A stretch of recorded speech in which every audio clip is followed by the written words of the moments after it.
que tiveram paciência com o som, os de casa. Nós ainda estamos em fase de aprendizagem. Na hora do louvor, o som está difícil de controlar. Na hora da mensagem, que é uma pessoa só falando, a coisa fica diferente. Então, que Deus possa abençoar todos vocês, que Deus possa abençoar a sua palavra, cada pessoa que está em casa. Vamos lá para 1 Samuel. 1 Samuel, logo no comecinho, você vai achar Gênesis, Êxodo, Levíticos, Números, Deuteronômio, você vai achar Juízes. Logo depois você vai achar Samuel. 1 Samuel, capítulo 6.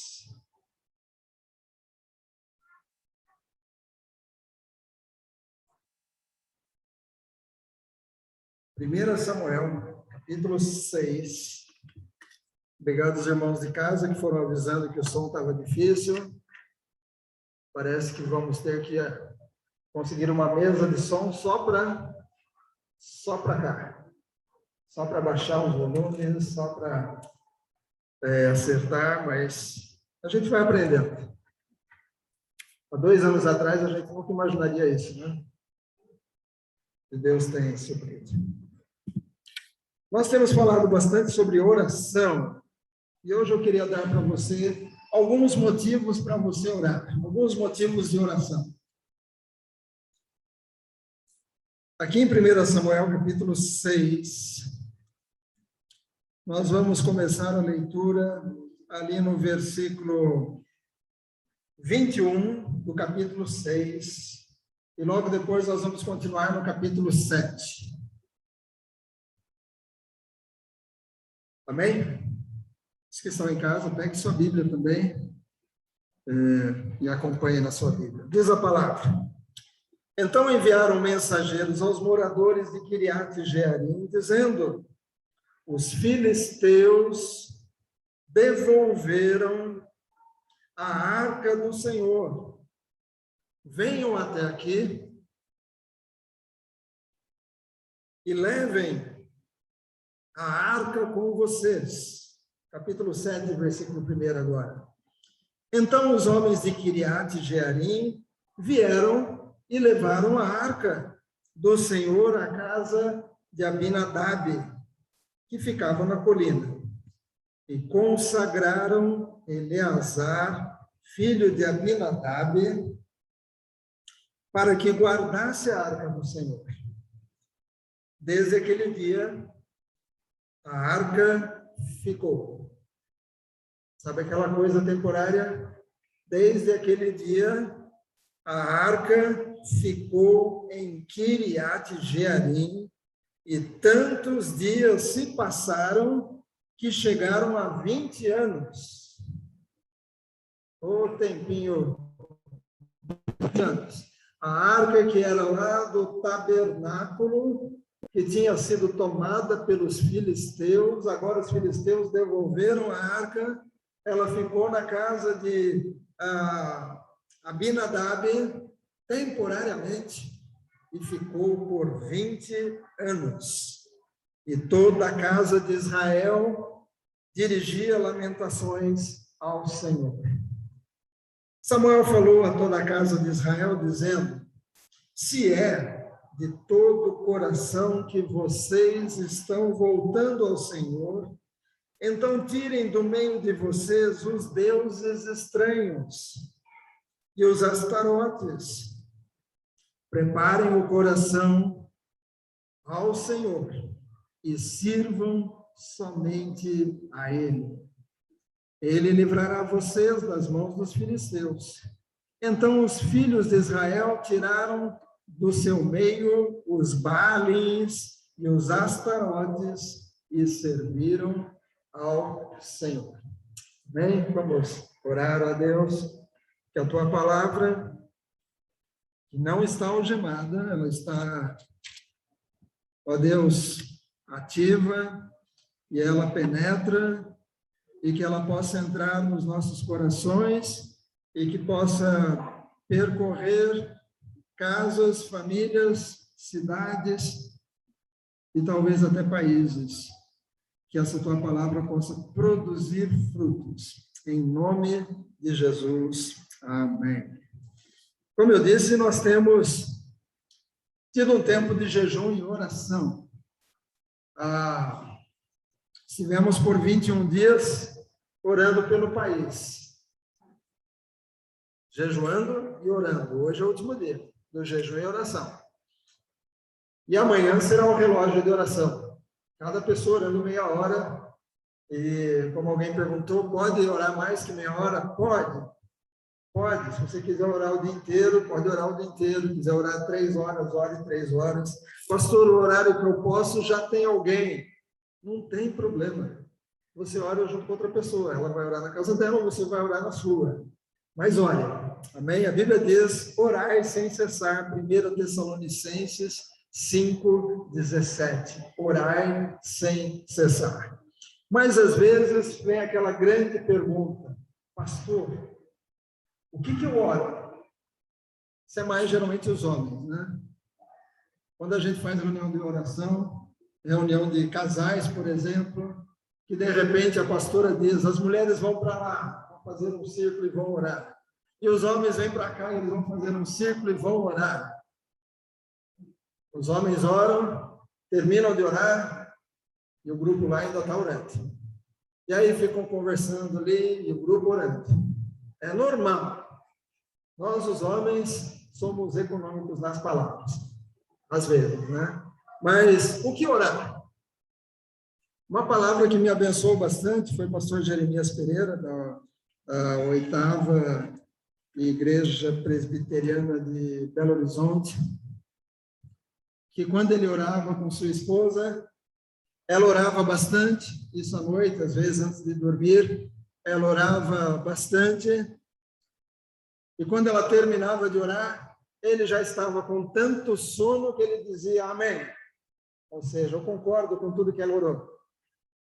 E aí eles tomaram uma grande decisão, disseram, se quiser ir um pouquinho mais para lá, pode ir, sim, tem que achar um lugarzinho para não ficar com dor no pescoço. E aí, alguém ensinou algo para o pastor Jeremias, que ele compartilhou conosco, que é a oração curta. Principalmente quando o casal está orando junto. Ao invés da mulher orar 15 minutos e depois passar a vez dele, e aí, esses 15 minutos ele ficou pensando, eu vou orar pelas crianças. E aí ela ora. Então, eu vou orar pela minha mãe. Aí ela ora. Eu vou orar, então, pelos vizinhos. Aí ela ora. Quando chega a vez dele, ele fala, já orou tudo. Então, ensinaram para o pastor Gerei, e nós gostamos disso, são orações curtas.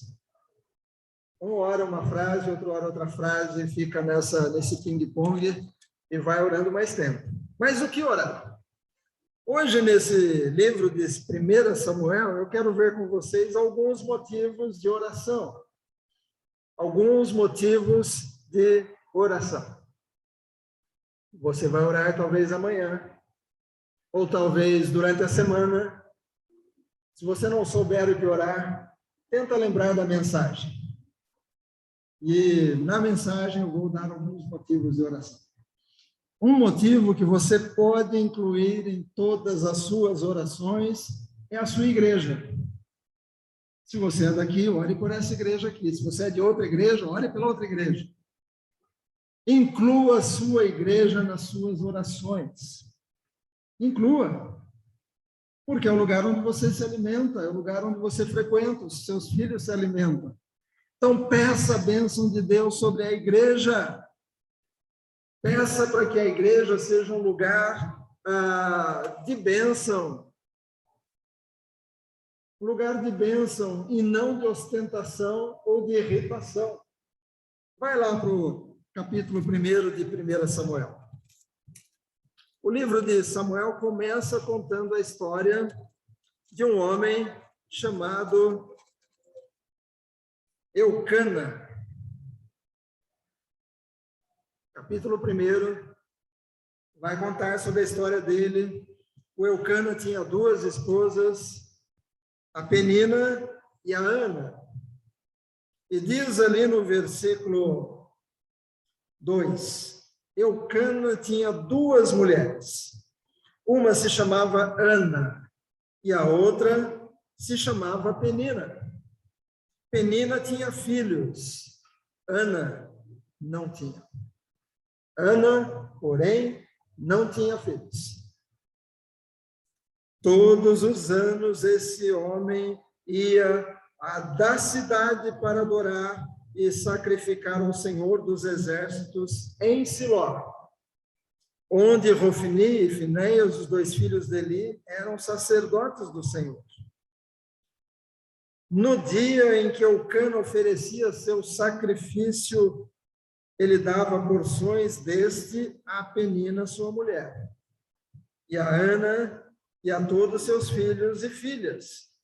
A Ana, porém, dava uma porção dobrada, porque ele amava, mesmo que o Senhor a tivesse deixado estéril. Lembra que eu comentei que as pessoas levavam cordeirinhos para serem sacrificados no templo? Aquele animal era sacrificado e depois do sacrifício, a carne, uma parte era do sacerdote. Alguém se lembra que parte que era? O peito e a perna direita. Era parte do sacerdote e sua família. O peito e a perna direita, se não me engano. Se não, volta lá atrás, eu preguei algumas semanas, eu também esqueço, tá? Eu também sou gente. Mas era o peito e uma das pernas, se não me engano, a direita. As outras partes do animal, algumas eram queimadas totalmente, mas as outras partes a família comia ali mesmo, fazia um churrasco. Fazia uma celebração ali dentro do tabernáculo. Então, quando Eucana ia de ano em ano ao tabernáculo, e ele levava a sua oferta, e depois fazia aquela refeição, ele dava um pedaço a mais para Ana. Ana não tinha filhos. Mas olha o que diz a palavra ali no versículo... O ventilador está competindo comigo aqui. Ali no versículo 6. Penina, sua rival, a provocava excessivamente. Onde é que eles estão? Dentro do tabernáculo. Mas a Penina, que tinha filhos, que era rival da Ana, ela a provocava excessivamente para a irritar, porque o Senhor a tinha deixado sem filhos. Isso acontecia ano após ano. Todas as vezes que Ana ia à casa do Senhor, a outra a irritava. Uma ia para ostentar. Eu posso imaginar a Penina dizendo: "Oh, meu filho fulano de tal, vem aqui. Você é um dos meus filhos queridos. Eu tenho muitos. Tem gente que não tem. Puxa, que dó das pessoas que vieram hoje e não tem." Depois chamava o outro e dizia: "Olha, eu tenho, não é só um, eu tenho dois, eu tenho outros." E ele ia chamando e devia dizer: "Mas tem gente que não tem." Ela ostentava dentro do templo, porque ela tinha filhos, e a outra esposa do Eucana, na época isso era possível, um homem ter mais que uma mulher, a outra não tinha filhos. Como eu comentei, que a igreja seja um lugar de bênção e não de ostentação ou de irritação. Você já imaginou vir para a igreja e alguém ficar te irritando? Você já imaginou alguém vir para a igreja e, ao invés de vir adorar a Deus, vir para a igreja para ficar mostrando: olha o que eu tenho, olha o que Deus me deu e não deu para você. Eu tenho filhos, você não tem. Eu tenho carro novo, você não tem. Eu tenho roupa nova, você não tem. Eu toco muito, você não toca nada. Eu prego muito, você não prega nada. Eu oro oração longa, você tem vergonha até mesmo de orar. A igreja precisa ser um lugar agradável, um lugar de bênção. Não um lugar que as pessoas saiam do culto piores do que quando chegaram. Paulo, escrevendo para a igreja de Corinto, está lá no 1 Coríntios, nós vamos voltar para cá depois, mas se você quiser ir até 1 Coríntios, capítulo 11, 1 Coríntios,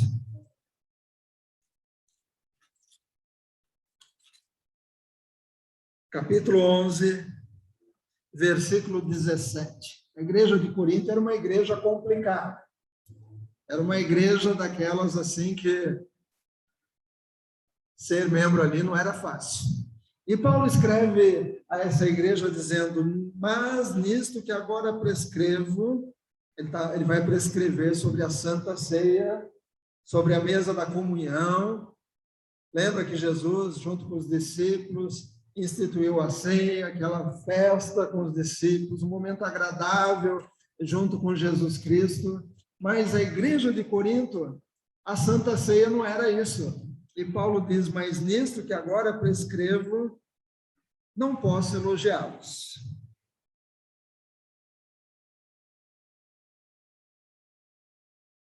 Porque vocês se reúnem não para melhor, e sim para pior. Você iria numa igreja para voltar pior? Só que às vezes a gente volta na igreja pior. Às vezes a gente volta da igreja dizendo: puxa, alguém ficou andando para lá e para cá o tempo inteiro, por isso que eu não gosto de sentar no fundo. Alguns gostam de sentar no fundo, normal. Mas eu não gosto. Porque eu me distraio muito. Quando alguém vai, volta, levanta, vai e volta, eu me distraio. Mas eu preciso vigiar para não sair da igreja pior do que quando eu cheguei. Paulo está dizendo que as pessoas iam para a igreja de Corinto e saíam piores. Por que elas saíam piores? Porque eles iam para a chamada festa ágape, festa do amor. Era comum, como Jesus instituiu a ceia do Senhor na cerimônia da Páscoa, eles cearam e depois de ter ceado, Jesus pegou o cálice. Era comum na igreja de Corinto eles fazerem uma, sabe, junta-panela? Quando você junta com algumas famílias e fala: vamos fazer um junta-panela? Ah, eu vou levar um arroz. A outra pessoa fala: eu vou levar uma salada. Eu vou levar um macarrão. Eles faziam lá em Corinto alguma coisa, mas parece que uns que tinham mais dinheiro, eles faziam um grupinho para comer a comida que os riquinhos tinham levado. Porque o Paulo diz aqui que alguns se embriagavam, alguns enchiam a barriga, mas alguns que iam para essa mesma festa ficavam com fome, eram menosprezados. Então, ir para a igreja tem que ser um lugar de bênção. Voltando lá para 1 Samuel, para Ana, não era um lugar de bênção. Eu posso imaginar que toda vez, quando chegava, assim, estava perto da data do marido ir lá para o tabernáculo, ela devia ficar ruim, devia ficar preocupada. Como é que vai ser esse ano? Vai ser igual ao ano passado, retrasado, outro ano? Então, que a igreja seja um lugar de bênção. Eu preciso ser bênção para os meus irmãos e cada pessoa precisa ser bênção para o outro. Se eu tenho mais, não preciso mostrar para ninguém. Se eu sei mais, não preciso mostrar para ninguém. De forma que todos nós possamos sair melhor. Então, se você quer um motivo para orar, ore pela igreja e diga: Deus, abençoa todos os irmãos da igreja. Abençoa, que a gente possa se unir, mesmo com diferença de poder aquisitivo, mesmo com diferença de fez faculdade ou não fez, mesmo se tem filhos ou não tem, que os que não têm filho tenham paciência com os que têm, né? Porque só quem tem filho sabe o que é cuidar de crianças na hora do culto. Quem não tem filhos, às vezes, acha que é fácil, mas não é tão fácil. Tem vários detalhes. Mas que a igreja seja um lugar de bênção. Outra coisa que você pode orar pela igreja é que os que ministram na igreja honrem mais a Deus do que aos homens.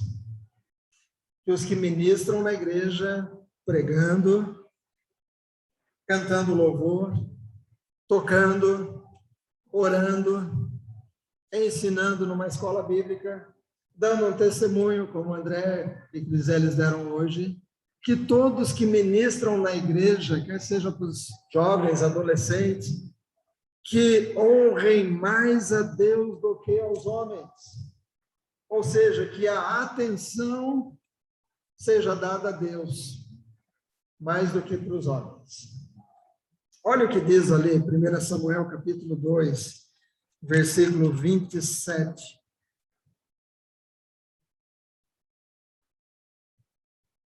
Primeira Samuel, capítulo 2, versículo 27.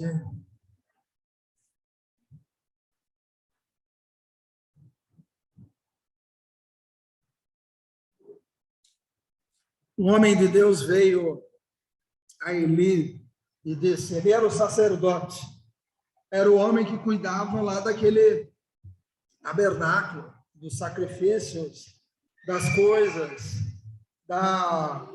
do funcionamento, digamos assim, da igreja da época. E aí Deus tem que mandar um profeta para falar com o sacerdote da igreja. Um homem de Deus veio a Eli e disse, assim diz o Senhor, por acaso não me manifestei à casa de seu pai quando os israelitas ainda estavam no Egito, na casa de Faraó? Eu o escolhi dentre todas as tribos de Israel para ser o meu sacerdote, para subir ao meu altar, para queimar o incenso e para usar a estola sacerdotal diante de mim. E dei à casa de seu pai todas as ofertas queimadas dos filhos de Israel. Por que tratam com desprezo os meus sacrifícios e as minhas ofertas de cereais que ordenei que se fizessem na minha morada? E por que você honra os seus filhos mais do que a mim, para que vocês e eles engordem com as melhores partes de todas as ofertas do meu povo de Israel? O Eli estava honrando mais os seus filhos do que a Deus. Há um trecho que o Eli fala para os dois filhos. Está no capítulo 2, versículo 22. Eli já era muito velho, 1 Samuel 2, 22. Eli já era muito velho e ouvia tudo o que os seus filhos faziam a todo Israel e de como se deitavam com as mulheres que serviam à porta da tenda do encontro. E disse-lhes, por que vocês fazem essas coisas? Pois de todo o povo ouço constantemente falar das coisas más que vocês fazem. Não, meus filhos, porque não é boa a fama que ouço. Não é boa a fama. O Eli estava sabendo que os dois filhos estavam fazendo coisas erradas. Depois você leia os capítulos anteriores, que você vai descobrir algumas coisas que eles faziam. Até se prostituíam com pessoas que iam para a igreja. Mas ao invés do Eli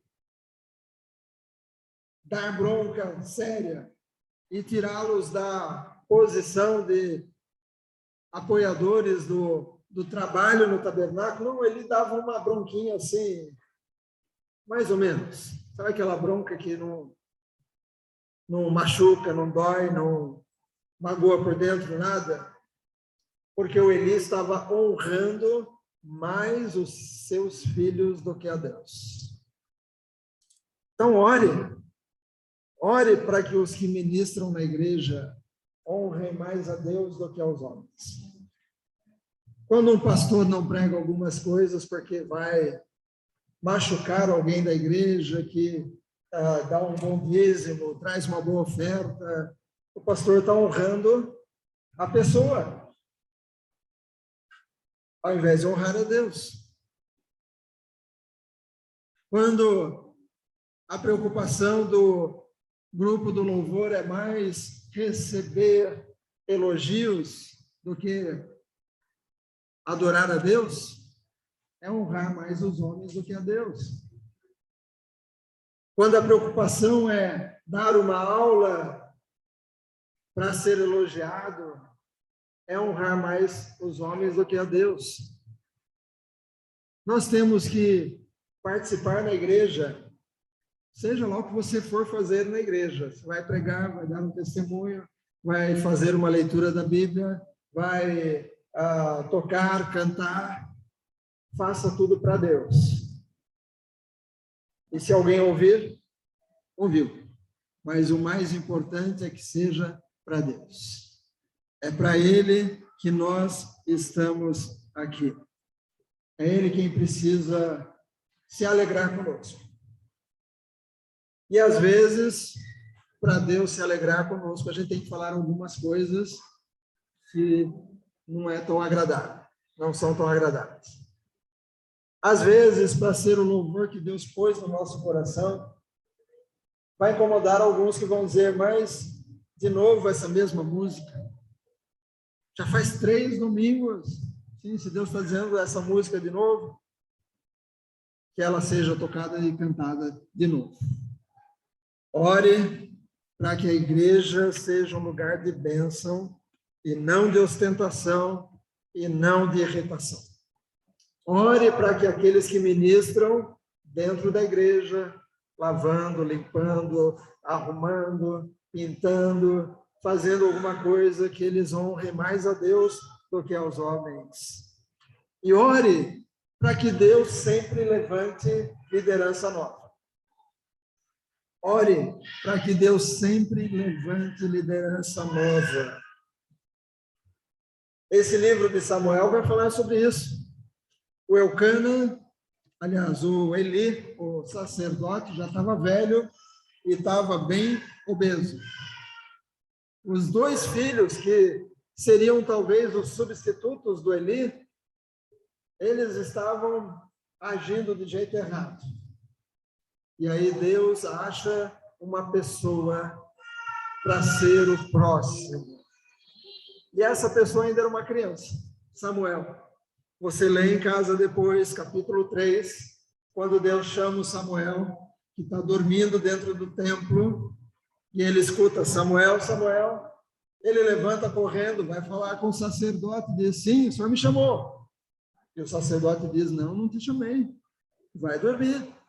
Isso acontece 3 vezes, até que o Eli entende, opa, eu acho que Deus está tentando falar com ele, porque Deus não está mais falando comigo.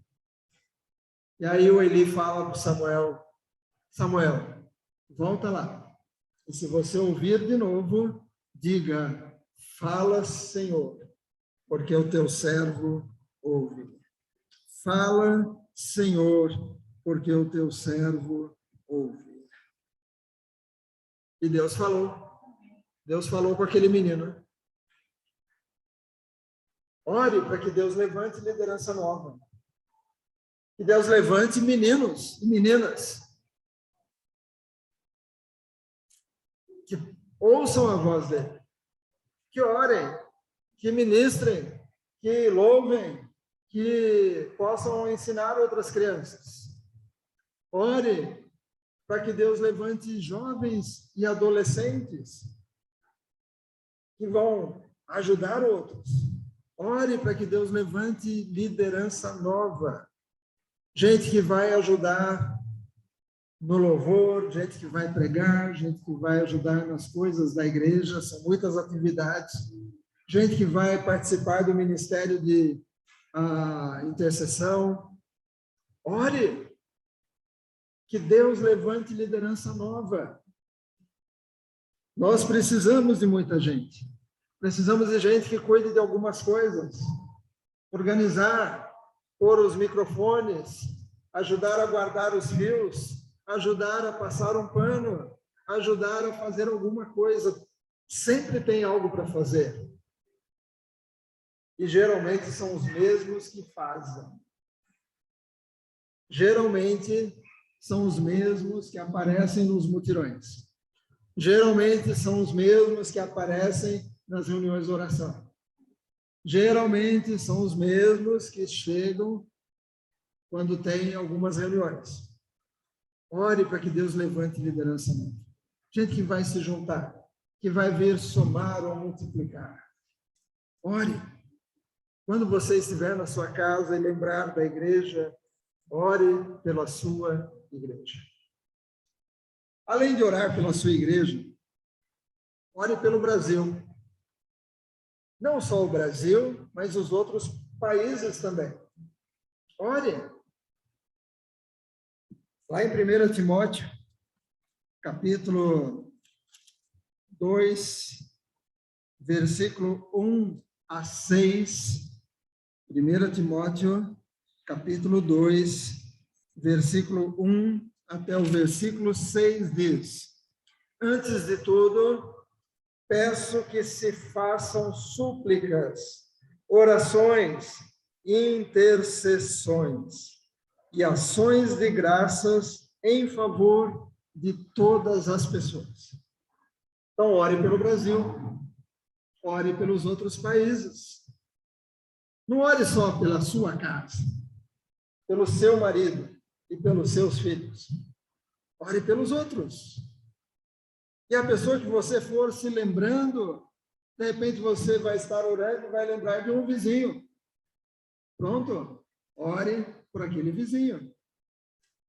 E aí você acabou de orar por ele, você vai lembrar de alguém da sua família que faz muitos anos que você não tem notícias. Pode ser Deus dizendo, ore por essa pessoa. Ore.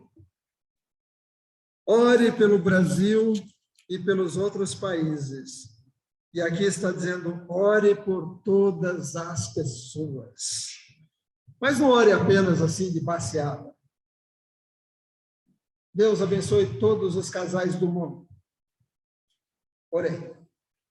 É diferente quando você diz, Deus abençoe o Jaime e a Raíssa, recém-casados, estão ainda aprendendo a resolver os problemas e arrumar as coisas, eles têm planos, têm sonhos. Deus, eu também oro, Senhor, pelo Marcelo e a Ellen. Eles estão com um bebezinho em casa. Fortalece, supre. É diferente de orar por todos os casais. Aqui está dizendo, ore. Versículo 2, orem em favor dos reis. No Brasil não temos reis, apesar de que dizem que no Brasil nós temos a monarquia gravada no nosso inconsciente. Que a gente diz a princesinha, minha filha, minha princesinha. Mas nós não temos reis, mas nós temos homens e mulheres que estão em autoridade. Aqui está dizendo, orem em favor dos reis e de todos os que exercem autoridade. Na época de Paulo, quem que estava exercendo autoridade? Os romanos. Eles eram autoridade sobre o povo judeu. E Paulo está dizendo, ore pelos reis, todos os que exercem autoridade, para que vivamos vida mansa e tranquila, com toda piedade e respeito. Quando você ora por aqueles que estão em autoridade, para que Deus dê sabedoria para eles, para que Deus dê temor do Senhor, para que eles pensem duas vezes antes de fazer algo que vai prejudicar a população. Eles vão tomar decisões certas se eles tiverem temor do Senhor. O resultado, nós teremos vida mansa e tranquila. Versículo 3, isto é bom e aceitável diante de Deus, nosso Salvador. Ou seja, Deus quer que nós oremos por aqueles que estão em autoridade. que deseja que todos sejam salvos e cheguem ao pleno conhecimento da verdade, porque há um só Deus, um só mediador entre Deus e a humanidade. Quem é esse mediador? Jesus Cristo, homem, que deu a si mesmo em resgate de todos, testemunho que se deve dar em tempo oportuno.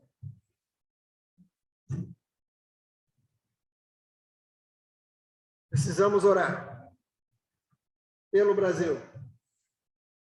Quando você for orar pelo Brasil, ore por todos que estão em autoridade. A nível federal, ore pelos que estão no executivo. Ore pelos que estão no legislativo. Ore pelos que estão no judiciário. Às vezes Deus vai te levar a orar dizendo: Deus, ele está tomando decisões erradas, ou ela está tomando decisões erradas. Coloca gente que vai dar conselhos certos. Deus, tal pessoa está lá e será votado esse ou aquele projeto. Deus, que o Senhor coloque no coração dele ou dela a decisão correta. Ore pelos juízes. Ore para que eles tomem decisões corretas e não decisões baseadas na vontade deles, mas que eles cumpram a Constituição do nosso país. Ore também pelos que estão no nível estadual. Para nós aqui, o estado de São Paulo. Aquilo que eles decidem lá no governo do estado vai fazer a diferença nas escolas estaduais. Então, ore por aqueles que estão lá, pelos deputados estaduais. Ore para que o governador tome decisões certas. Ore, se Deus tem que mexer em alguma coisa e trazer arrependimento, ou seja, o que for que Deus puser no seu coração, ore. Ore por aqueles que estão tomando decisões na área legislativa também, judiciária, a nível estadual, mas também municipal. Aqui na Prefeitura de Hortolândia, ou na Prefeitura de cada um dos que estão acompanhando, alguns aqui são de Campinas, ore pela sua cidade. Porque o que eles fazem na cidade vai impactar o que acontece nas creches. Vai haver mudanças no transporte, no saneamento, em tantas outras coisas, segurança e tudo mais. Então, ore por aqueles que estão em autoridade e ore pelo povo que está debaixo dessa autoridade. Tem muita gente sofrendo. Tem muita gente que perdeu o emprego. Tem gente que está apavorada. Tem gente que está em hospitais. Ore pelas pessoas. E tudo que é decidido pelos que estão em autoridade vai fazer diferença para a população. Olha ali capítulo 4 de 1 Samuel. Capítulo 4 de 1 Samuel.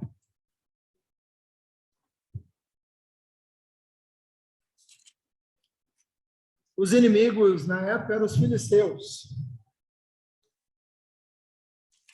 E diz que os filisteus se juntaram contra Israel. Capítulo 4, versículo 2. Os filisteus se dispuseram em ordem de batalha para enfrentar Israel. E quando a guerra começou, Israel foi derrotado. Israel foi derrotado pelos filisteus, que mataram no campo aberto cerca de 4.000 homens. Quando o povo voltou ao arraial, ou seja, ao acampamento, estavam apanhando, 4.000 morreram, eles voltam para o acampamento. Os anciãos de Israel disseram: por que o Senhor nos derrotou hoje diante dos filisteus? Por quê? Por que nós perdemos essa batalha? Estamos perdendo. E aí, de repente, alguém tem uma ideia. Já sei. O Salmo 91 aberto elimina os maus espíritos. Eu já contei para vocês no tempo que eu trabalhava na Central, e um dia alguém esqueceu uma Bíblia, e eu folhei a Bíblia para ver se achava o nome da pessoa, e eu fui folhando para lá, folhando para cá, aí eu chamei o pessoal que estava junto e disse, deixa eu mostrar uma coisa para vocês, e eu folhava a Bíblia assim, inteirinha, de uma vez, falava, vocês notaram alguma coisa? E eles falavam, não, vou folhear de novo. Até que um deles notou, o Salmo 91 estava amarelado. Estava amarelado, ficava aberto. Isso é pomba, tá? Não se preocupa não, que outro dia alguém estava achando que tinha alguns outros bichinhos por aí. Mas daqui a pouco ele sobe. A hora que a gente conseguir rebocar tudo e os buraquinhos fechados, mas é filhote de pomba, tá bom? Não são ratinhos. E aí eu mostrei a página, as 2 páginas do Salmo 91 eram amarelas. E acho que a pessoa nem percebeu que tinha esquecido na igreja. Tem gente que deixa o Novo Testamento, que é aqueles Novo Testamento pequenininho que dão nas escolas. Tem gente que quer aqueles lá só para deixar no painel aberto, no Salmo 91, para evitar acidente. Não vai evitar acidente. São os amuletos que alguns evangélicos começam a pensar, se eu colocar, vai proteger. Se eu levar o copinho da Santa Ceia e guardar lá em casa, vai fazer diferença? Não faz diferença. Mas eles perguntaram, por que a gente perdeu? E aí alguém diz, vamos trazer de Siló a Arca da Aliança do Senhor, para que esteja no meio de nós e nos livre das mãos dos nossos inimigos. E aí eles foram e trouxeram a arca, e quem que veio acompanhando a arca? Os 2 filhos dele, que estavam com a vida totalmente errada. E aí quando a arca chegou no acampamento, o povo gritou, agora a gente ganha, agora a gente vence a batalha, porque a arca está com a gente. E os 2 sacerdotes, filhos do sacerdote, também estão conosco, eles estavam mal acompanhados, e alguns sabiam, né? Outros não. Mas acontece que eles voltam para a guerra e perdem de novo. E a arca ainda por cima foi levada pelo inimigo. Leia depois, Samuel, e você vai ver o que aconteceu. Mas ore pelo povo, porque tem muita gente no povo tomando decisões assim que são superficiais. Decisões que são a se orar. Todo dia, sair de casa, não acontece nada. Às vezes acontece. Mas você deve orar sempre. Não para que não aconteça, mas orar dizendo, Deus, me ajuda hoje. Me livra. Mas se o Senhor permitir alguma coisa, eu creio que o Senhor terá um propósito. Deus, que eu possa ir e voltar em paz. A oração não pode ser um amuleto. Eu estou com um problema, eu vou 3 domingos seguidos na igreja, aí vai parar o problema. Às vezes não resolve. Eles acharam que a arca resolveria. Se você olhar depois, o inimigo levou a arca, e ao invés da arca abençoar o povo inimigo, só trouxe problema. Cada cidade que eles levavam a arca, as pessoas ficavam doentes, até que alguém disse, vocês têm que devolver essa arca para o povo de Israel. Foi aquele trecho que nós lemos, que de repente eles devolvem a arca e ela fica 2 anos na casa daquele homem. 2 anos não, 20 anos. 20 anos. Mas por que eles perderam a batalha? Qual foi o problema? Está no capítulo 7 de 1 Samuel. Capítulo 7, versículo 2 em diante.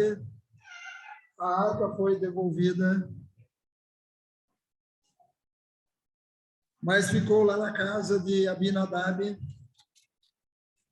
E aí chega no versículo 3, Samuel falou a toda a casa de Israel, dizendo: se é do coração, se é de todo o coração que vocês estão voltando ao Senhor, então tirem do meio de vocês os deuses estranhos e os astarotes e preparem o coração ao Senhor e sirvam somente a Ele.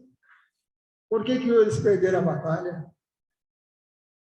Não foi porque a arca não estava com eles, mas é porque eles estavam longe de Deus. Eles estavam crendo nos deuses que eles tinham conseguido, assim, com os outros povos, deuses feitos por mãos. Eles estavam adorando os deuses estranhos, os astarotes e outras entidades. E aí o Samuel disse: vocês têm que destruir tudo isso. Vocês têm que se livrar disso tudo e voltar para Deus. Versículo 4, então os filhos de Israel tiraram de seu meio os Baalins, Baalins vem de Baal também, e os Astarotes, e serviram só o Senhor. Não adianta fazer oração e depois fazer coisa errada. Não adianta ler a Bíblia e continuar fazendo as coisas erradas. Não adianta pregar e continuar fazendo as coisas erradas. Não adianta cantar, louvar e durante a semana fazer as coisas erradas. É necessário jogar fora tudo que não é de Deus, tudo que não abençoa e servir somente ao Senhor. Se eles tivessem feito isso antes, mesmo sem trazer a arca, Deus daria vitória para eles. E olha que interessante, depois que eles fizeram isso, os filisteus souberam que o povo de Israel estava lá, e eles, está no versículo 7, quando os filisteus ouviram que os filhos de Israel estavam congregados em Mispá, os governantes dos filisteus saíram para atacá-los. Quando os filhos de Israel ouviram isso, tiveram medo. Vamos apanhar de novo. Da outra vez levaram a arca, 4.000 morreram, eles ficaram com medo. Então os filhos de Israel disseram a Samuel: não cesse de clamar ao Senhor nosso Deus por nós, para que Ele nos livre das mãos dos filisteus.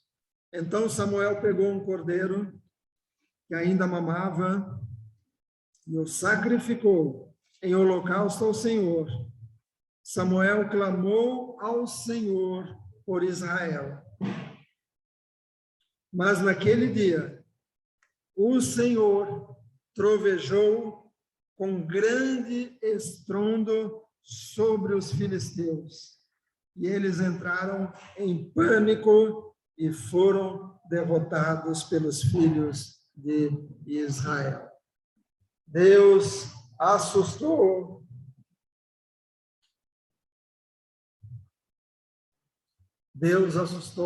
os inimigos. E Deus deu vitória. Você quer andar com Deus? Jogue tudo fora que Deus mandar você jogar. Acerte sua vida com Deus. Ore sabendo que é oração, não como amuleto. Leia a Bíblia sabendo que é o seu alimento, não para cumprir um ritual. Não para poder dizer para o pastor depois, sim, estou lendo a Bíblia. Leia para aprender. Venha à igreja porque você quer chegar à igreja, para ser bênção e para ser abençoado. Ore pelo país, ore pelas pessoas. E diz a palavra de Deus que depois que Deus deu vitória ao povo de Deus, versículo 11,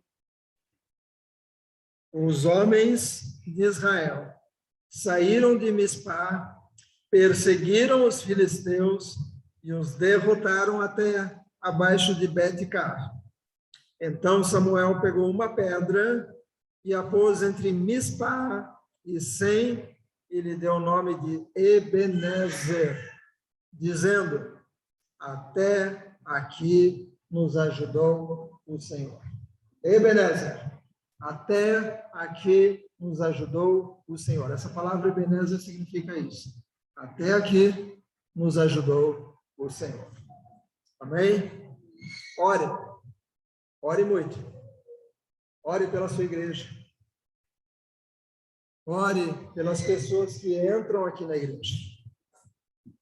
Ore pelas pessoas que lideram a igreja. Os pastores, o pessoal do louvor, o pessoal da escola bíblica, o pessoal dos ministérios, o pessoal que ajuda com essa ou aquela atividade, o pessoal da diretoria. Ore.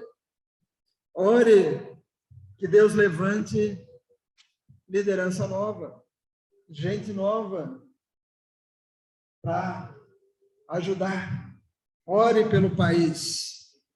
Ore por todos os níveis. Federal, estadual, municipal. Ore pelos outros países, para que haja paz. A Bíblia diz: orai pela paz de Jerusalém. E nós precisamos orar por Jerusalém também. Mas nós também podemos orar por Hortolândia, orar por Osasco, como a Luciana que está aqui. Ore pela sua cidade.